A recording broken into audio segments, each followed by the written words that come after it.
माननीय मंत्री जी, आप एआई से हो रहे साइबर अपराध के बारे में क्या कहना चाहेंगे? एआई से हो रहे साइबर अपराधों पर सरकार ठोस से प्रतिबंध लगा रही है और आज हम इन्हीं विषयों पर चर्चा करेंगे।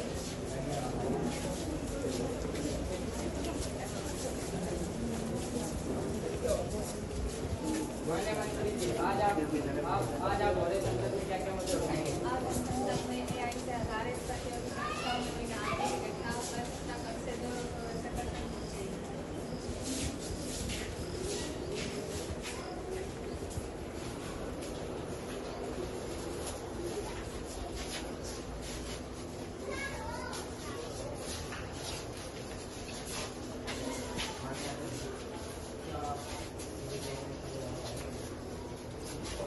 अध्यक्ष महोदय,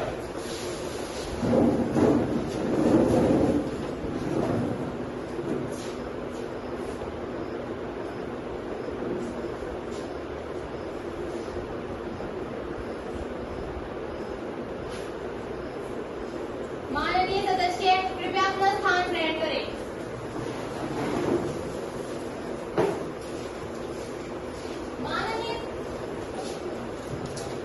माननीय सदस्यगण, भारत विश्व का सबसे बड़ा लोकतंत्र है।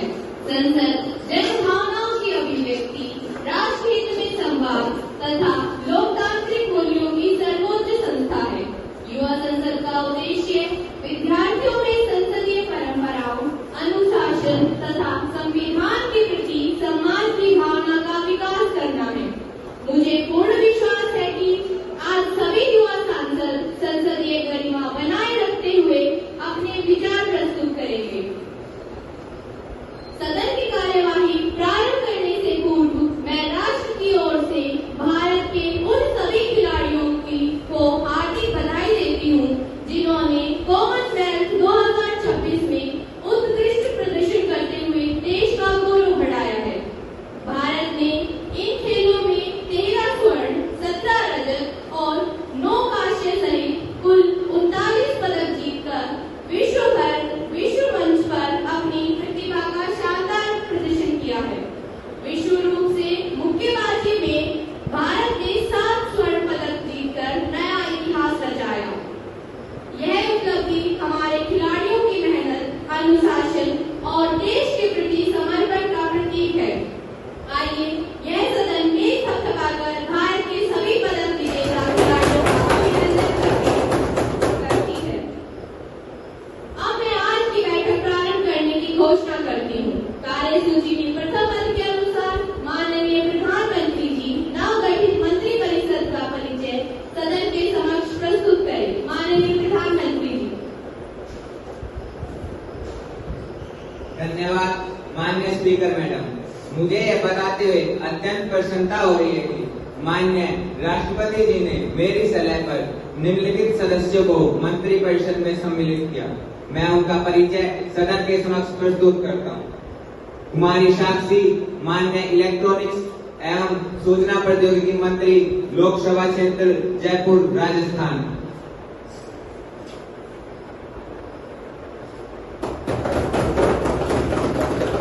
कुमारी सोनम, माननीय शिक्षा मंत्री, लोकसभा क्षेत्र वाराणसी उत्तर प्रदेश।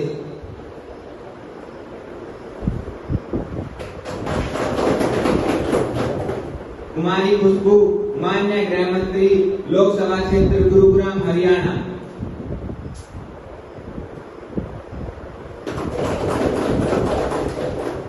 श्री भावेश, माननीय वित्त मंत्री, लोकसभा क्षेत्र भोपाल मध्य प्रदेश।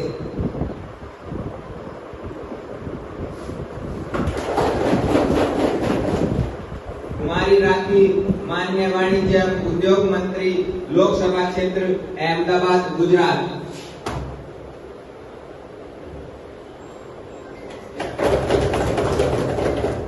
माननीय अध्यक्ष महोदय, मुझे पूरा विश्वास है कि मेरी मंत्रिपरिषद का प्रत्येक सदस्य संविधान की भावना के अनुरूप अपने दायित्वों का निर्वहन करेगा। धन्यवाद। माननीय प्रधानमंत्री जी का धन्यवाद। अब कार्यसूची के अग्रिम मत के अनुसार नवनिर्वाचित सदस्यों को शपथ ग्रहण अथवा प्रतिज्ञा कराया जाएगा। महासचिव महोदय।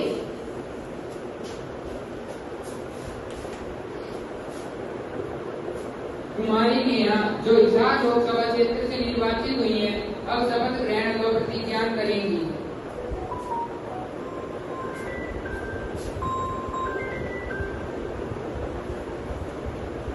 आप शपथ लेंगी या प्रतिज्ञान करेंगी? महोदय, मैं प्रतिज्ञान करूंगी। आप किस भाषा में प्रतिज्ञान करेंगी? महोदय, मैं हिंदी भाषा में प्रतिज्ञान करूंगी।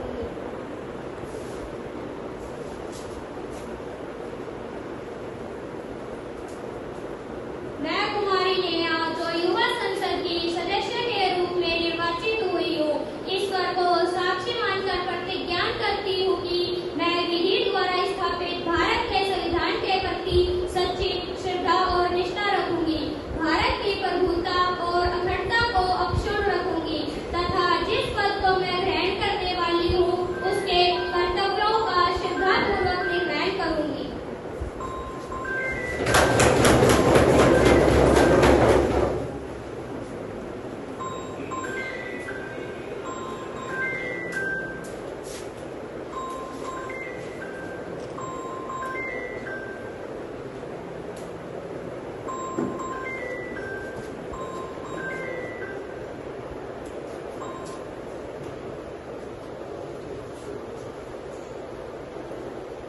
श्री विनीत कुमार जो केरल राज्य के त्रिशूर लोकसभा क्षेत्र से निर्वाचित हुए हैं, अब शपथ ग्रहण व प्रतिज्ञान करेंगे।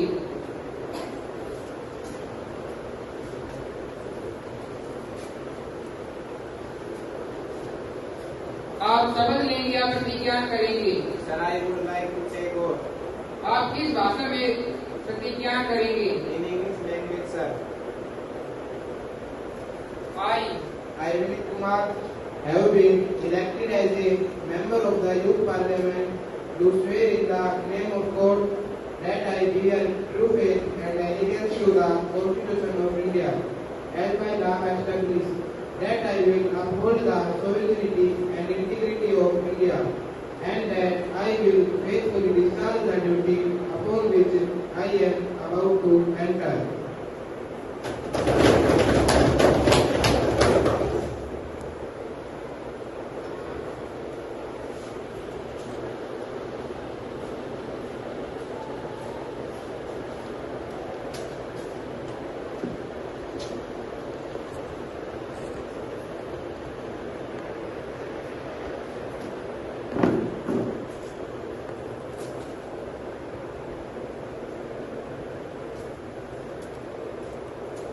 कुमारी दिव्या जो उत्तर प्रदेश के वाराणसी लोकसभा क्षेत्र से निर्वाचित हुई है, अब शपथ ग्रहण व प्रतिज्ञान करेंगी।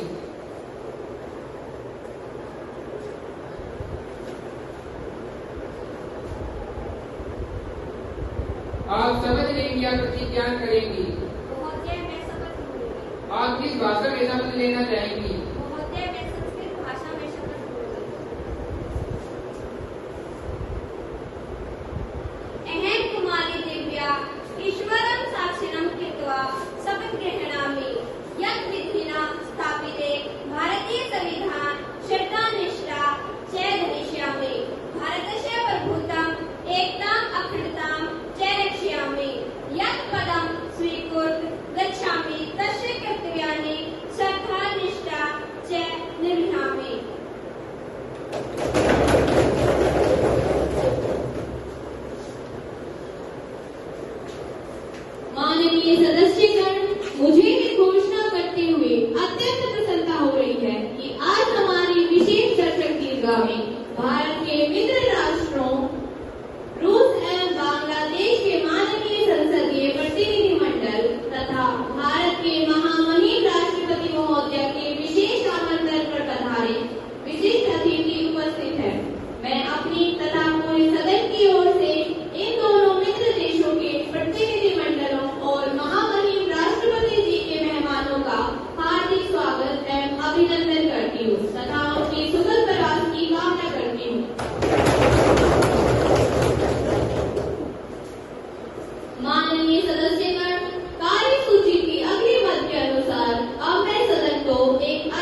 दिवंगत आत्मा को विनम्र श्रद्धांजलि अर्पित करते हुए शोकाकुल परिवार के प्रति गहरी संवेदना व्यक्त करता है। माननीय प्रधानमंत्री जी। माननीय स्पीकर मैडम, मैं भी दिवंगत महान गायिका श्रीमती आशा भोसले जी को नमन करता हूँ। अपनी अद्वितीय गायकी और विभिन्न भाषाओं में गाए हजारों गीतों के माध्यम से वे सदैव देशवासियों के दिलों में अमर रहेगी। उनका जाना कला जगत की अपूर्णीय क्षति है। मैं ईश्वर से उनकी आत्मा की शांति और परिजनों को यह संबल देने की प्रार्थना करता हूँ। ओम शांति। विपक्ष की माननीय नेता। माननीय अध्यक्ष महोदय, मैं और मेरी पूरी पार्टी माननीय प्रधानमंत्री जी की भावनाओं से जुड़ते हुए श्रीमती आशा भोसले जी को भावभीनी श्रद्धांजलि अर्पित करते हैं। उन्होंने अपनी जादुई आवाज से अनेक पीढ़ियों को मंत्रमुग्ध किया और संगीत को नए आयाम दिए। ईश्वर दिवंगत आत्मा को शांति प्रदान करे तथा शोक संतप्त परिवार को यह दुख सहन करने की शक्ति दे। ओम शांति। माननीय सदस्यगण, दिवंगत आत्मा के सम्मान में कृपया सभी अपने स्थान पर खड़े होकर 2 मिनट का मौन रखें।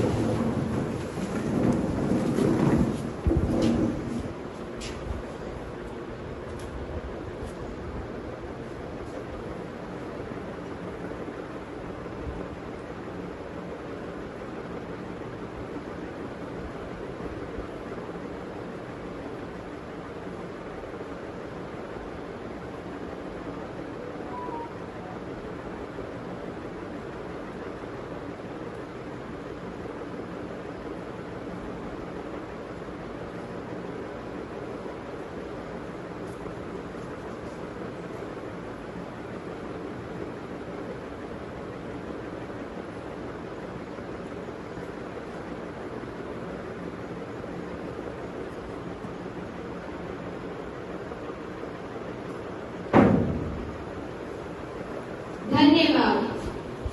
कृपया सभी सदस्य अपना अपना स्थान ग्रहण करें। अब प्रश्नकाल प्रारंभ होता है। प्रश्न संख्या 201, तुम्हारी पलक। माननीय अध्यक्ष महोदय, देश के करोड़ों युवा मेहनत और निष्पक्षता की उम्मीद से प्रतियोगी परीक्षाओं की तैयारी करते हैं, किंतु हाल के ही वर्षों में विभिन्न प्रतियोगी परीक्षाओं में पेपर लीक और धांधली जैसी घटनाओं ने युवाओं के भविष्य पर प्रश्न चिन्ह लगा दिया है। मैं माननीय शिक्षा मंत्री महोदया से यह जानना चाहती हूँ कि मेरा पहला प्रश्न, क्या सरकार स्वीकार करती है कि प्रतियोगी परीक्षाओं में पेपर लीक से परीक्षा प्रणाली की विश्वसनीयता प्रभावित हुई है? मेरा दूसरा प्रश्न, सरकार ने परीक्षा सुरक्षा हेतु कौन-कौन से ठोस कदम उठाए हैं? मेरा तीसरा प्रश्न, भविष्य में पेपर लीक और धांधली जैसी घटनाओं को रोकने की दीर्घकालिक योजना क्या है? माननीय शिक्षा मंत्री महोदय, उत्तर दीजिए। माननीय अध्यक्ष महोदय, सरकार योग्य अभ्यर्थियों के हित की रक्षा के लिए पूर्णतः प्रतिबद्ध है। परीक्षाओं की निष्पक्षता हेतु डिजिटल एन्क्रिप्शन, मल्टीलेयर सुरक्षा, AI निगरानी तथा बायोमेट्रिक सत्यापन लागू किया गया है। साथ ही धांधली में लिप्त गिरोहों पर कठोर कानूनी कार्रवाई की जा रही है। देश की परीक्षा प्रणाली को पूरी तरह सुरक्षित और पारदर्शी बनाने हेतु व्यापक प्रशासनिक व तकनीकी सुधार किए जा रहे हैं। माननीय सदस्य अपना पूरक प्रश्न पूछे। श्री श्याम मौर्य।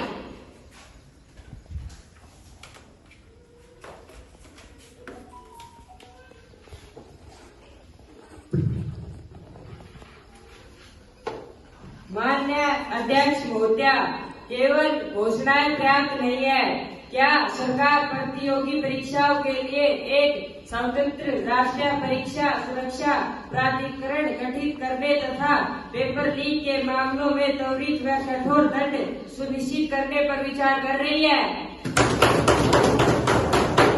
माननीय शिक्षा मंत्री महोदय,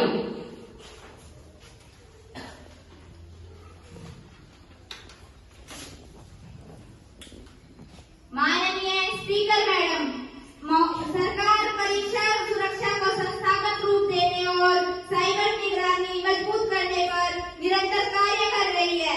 युवाओं के भविष्य से खिलवाड़ करने वाले अपराधियों के विरुद्ध सख्त दंड और त्वरित जांच सुनिश्चित की जा रही है। किसी भी मेधावी छात्र का भविष्य प्रभावित नहीं होने दिया जाएगा। प्रश्न संख्या 202 कुमारी हर्षिका।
ऑपरेशन सिंदूर ने हमारी सेनाओं की त्वरित और निर्णायक क्षमता को साबित किया है। सीमा हेतु smart fencing, anti drone system, night vision तथा आत्मनिर्भर भारत के तहत स्वदेशी रक्षा उत्पादन को बढ़ावा दिया जा रहा है। भारत की सीमाएं पूर्णतः सुरक्षित हैं। माननीय सदस्य अपना पूर्ण प्रश्न पूछे। कुमारी निशा। माननीय अध्यक्ष महोदया, क्या युवाओं को साइबर युग, फेक न्यूज और डिजिटल दुष्प्रचार से बचाने के लिए कोई राष्ट्रीय सुरक्षा जागरूकता? माननीय स्पीकर मैडम, सुरक्षा केवल सीमाओं तक सीमित नहीं है। युवाओं में साइबर व सूचना सुरक्षा हेतु जागरूकता कार्यक्रम चलाए जा रहे हैं। सहनशीलता, क्षमा, दया को तभी पूछता जग है, बल का दर चमकता उसके पीछे जब जगमग है। शांति हमारी प्राथमिकता है, किंतु राष्ट्रीय सुरक्षा सर्वोपरि है। अब शून्यकाल की कार्यवाही प्रारंभ होती है। कुमारी अंकिता अपना विषय प्रस्तुत करें। माननीय अध्यक्ष महोदय, मैं अंतर्राष्ट्रीय बाजार में कच्चे तेल और गैस की कीमतों के उतार चढ़ाव से उत्पन्न ऊर्जा संकट की ओर सरकार का ध्यान आकर्षित करना चाहती हूँ। ऊर्जा सुरक्षा हेतु घरेलू उत्पादन बढ़ाने, वैकल्पिक ऊर्जा, सौर, ग्रीन हाइड्रोजन को बढ़ावा देने तथा रणनीतिक भंडार मजबूत करने की आवश्यकता है। कुमारी मनीषा। माननीय पेट्रोलियम एवं प्राकृतिक गैस मंत्री जी यदि चाहे तो सदन को संक्षेप में अवगत कराएं। जी स्पीकर मैडम, सरकार आयात स्रोतों में विविधता लाने, जैव ईंधन मिश्रण तथा हरित ऊर्जा मिशन के माध्यम से ऊर्जा आत्मनिर्भरता प्राप्त करने हेतु तेजी से कार्य कर रही है। अब श्री शमी अपना विषय सदन के समक्ष प्रस्तुत करें। धन्यवाद माननीय स्पीकर मैडम, मैं नशामुक्त भारत विषय पर ध्यान आकर्षित कराना चाहता हूँ। युवाओं को नशे के जाल से बचाने हेतु तस्करों पर कड़ी कार्रवाई, हर जिले में नशा मुक्ति केंद्र और व्यापक जागरूकता अभियान चलाए जाने चाहिए। माननीय गृह मंत्री जी यदि चाहे तो सदन को संक्षेप में अवगत कराएं। जी माननीय स्पीकर मैडम, माननीय सदस्य द्वारा उठाया गया विषय अत्यंत महत्वपूर्ण है। सरकार नशे के विरुद्ध जीरो टॉलरेंस पॉलिसी पर कार्य कर रही है। एनसीबी, राज्य पुलिस तथा अन्य एजेंसियों के माध्यम से नशा तस्करों के विरुद्ध निरंतर अभियान चलाए जा रहे हैं। करोड़ों रुपए मूल्य के नशीले पदार्थ जब्त किए गए हैं तथा अनेक अंतर्राज्यीय और अंतर्राष्ट्रीय गिरोहों पर कार्रवाई की गई है। सरकार विद्यालयों, महाविद्यालयों और ग्राम स्तर तक जागरूकता अभियान भी चला रही है। हम इस सदन को विश्वास दिलाते हैं कि नशा मुक्त भारत केवल एक अभियान नहीं बल्कि एक राष्ट्रीय संकल्प भी है। अब कुमारी सोनम अपना विषय सदन के समक्ष प्रस्तुत करें। धन्यवाद माननीय अध्यक्ष महोदया, मैं आवारा फसलों की समस्या की ओर सरकार का ध्यान आकर्षित करना चाहती हूँ, जिससे किसानों की फसलें और सड़क सुरक्षा प्रभावित होती है। जिलों में गौशाला की व्यवस्था में टैगिंग सुनिश्चित की जाए। कुमारी संध्या। माननीय पशुपालन एवं डेयरी मंत्री जी यदि चाहे तो सदन को संक्षेप में अवगत कराएं। माननीय अध्यक्ष महोदया, गौशाला के विस्तार, पशु स्वास्थ्य और व्यापक टीकाकरण अभियान के माध्यम से किसानों के संरक्षण के लिए निरंतर कार्यरत है। आगे की कार्यवाही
माननीय अध्यक्ष महोदय, भारत विश्व का सबसे बड़ा लोकतंत्र है और लोकतंत्र की सबसे बड़ी शक्ति प्रत्येक नागरिक का मताधिकार है। यदि एक भी पात्र मतदाता किसी प्रशासनिक त्रुटि के अभाव या प्रक्रिया की जटिलता के कारण मतदान से वंचित रह जाता है तो यह केवल एक व्यक्ति का ही नहीं बल्कि लोकतांत्रिक व्यवस्था का विषय बन जाता है। अतः मैं सरकार से आग्रह करना चाहती हूँ कि सदन की अन्य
स्पीकर मैडम, मैं विपक्ष के सुझाव का स्वागत करता हूं।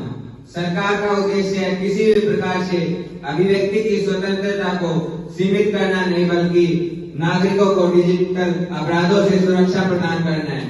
इसलिए सरकार सहमत है कि विधेयक को विस्तृत अध्ययन के लिए संसदीय स्थायी समिति को भेजा जाए, ताकि सभी पक्षों से विचार प्राप्त कर एक प्रभावी एवं संतुलित कानून बनाया जा सके। प्रश्न यह है कि डिजिटल डीपफेक एवं साइबर सुरक्षा विधेयक 2026 को सदन में प्रस्तुत करने की अनुमति प्रदान की जाए। जो सदस्य इसके पक्ष में है कृपया हाँ कहें। हाँ। जो सदस्य इसके विपक्ष में है कृपया ना कहें। हाँ का बहुमत है। अतः डिजिटल डीपफेक एवं साइबर सुरक्षा विधेयक 2026 सदन में प्रस्तुत करने की अनुमति प्रदान की जाती है। इलेक्ट्रॉनिक्स एवं सूचना प्रौद्योगिकी मंत्री जी। माननीय स्पीकर मैडम, मैं आपकी अनुमति से डिजिटल डीपफेक एवं साइबर सुरक्षा संरक्षण विधेयक 2026 को सदन में प्रस्तुत करती हूँ। महासचिव। माननीय अध्यक्ष महोदया के आदेश अनुसार डिजिटल डीपफेक एवं साइबर सुरक्षा संरक्षण विधेयक 2026 को विस्तृत परीक्षण एवं अनुशंसाओं के लिए संसदीय स्थायी समिति के पास भेजे जाने की आवश्यक प्रक्रिया पूर्ण की जाएगी। अब सदन में डिजिटल डीपफेक एवं साइबर सुरक्षा विधेयक 2026 पर विचार किया जाएगा। इसका प्रथम वाचन संपन्न हो चुका है। अब दूसरा वाचन प्रारंभ किया जाता है। माननीय इलेक्ट्रॉनिक्स एवं सूचना प्रौद्योगिकी मंत्री जी। माननीय अध्यक्ष महोदया, मैं यह प्रस्ताव करती हूँ कि डिजिटल डीपफेक एवं साइबर सुरक्षा विधेयक 2026 पर सदन विचार करे। इस विधेयक का उद्देश्य कृत्रिम बुद्धिमत्ता के दुरुपयोग, डीपफेक वीडियो, फर्जी ऑडियो, साइबर धोखाधड़ी तथा डिजिटल पहचान की चोरी तथा प्रभावी नियंत्रण स्थापित करना है। इस विधेयक की मुख्य बातें हैं: डीपफेक सामग्री तैयार करने एवं प्रसारित करने पर कठोर दंड, प्रत्येक AI निर्मित सामग्री पर डिजिटल वाटरमार्क अनिवार्य, सोशल मीडिया प्लेटफॉर्म को 24 घंटे के भीतर आपत्तिजनक डीपफेक हटाने की बाध्यता, साइबर अपराध पीड़ितों के लिए राष्ट्रीय सहायता पोर्टल एवं त्वरित शिकायत प्रणाली, बच्चों एवं महिलाओं के विरुद्ध डिजिटल अपराध के लिए विशेष दंड का प्रावधान। मुझे विश्वास है कि यह विधेयक देश के नागरिकों की डिजिटल सुरक्षा को मजबूत करेगा तथा कृत्रिम बुद्धिमत्ता के जिम्मेदार उपयोग को भी बढ़ावा देगा। अतः मैं सदन से अनुरोध करती हूँ कि इस विधेयक पर सदन विचार करे। प्रस्ताव प्रस्तुत किया गया है। इस विधेयक पर चर्चा की जाएगी। माननीय रक्षा मंत्री जी। धन्यवाद स्पीकर मैडम, मैं इस विधेयक का समर्थन करता हूँ। आज डीपफेक के कारण आम नागरिक, छात्र, महिलाएं और जनप्रतिनिधि तक फर्जी वीडियो एवं ऑडियो का शिकार हो रहे हैं। यह केवल तकनीकी नहीं, बल्कि राष्ट्रीय सुरक्षा और सामाजिक विश्वास का विषय भी है। इसलिए समय की आवश्यकता है कि इस प्रकार का सशक्त कानून बनाया जाए। मैं सरकार के इस विधेयक का समर्थन करता हूँ। विपक्ष मंत्री कुमारी अंशिका जी। धन्यवाद अध्यक्ष महोदया, मैं इस विधेयक के उद्देश्य से सहमत हूँ, किंतु सरकार को यह भी सुनिश्चित करना चाहिए कि इस कानून का दुरुपयोग अभिव्यक्ति की स्वतंत्रता को सीमित करने के लिए न हो। स्पष्ट दिशा निर्देश, न्यायिक निगरानी तथा अपील की व्यवस्था भी इस विधेयक में सम्मिलित की जानी चाहिए। इन सुझावों के साथ मैं सरकार से आवश्यक संशोधन करने का आग्रह करती हूँ।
डिजिटल डिफेक्ट एवं साइबर सुरक्षा विधेयक 2026 पारित किया जाए।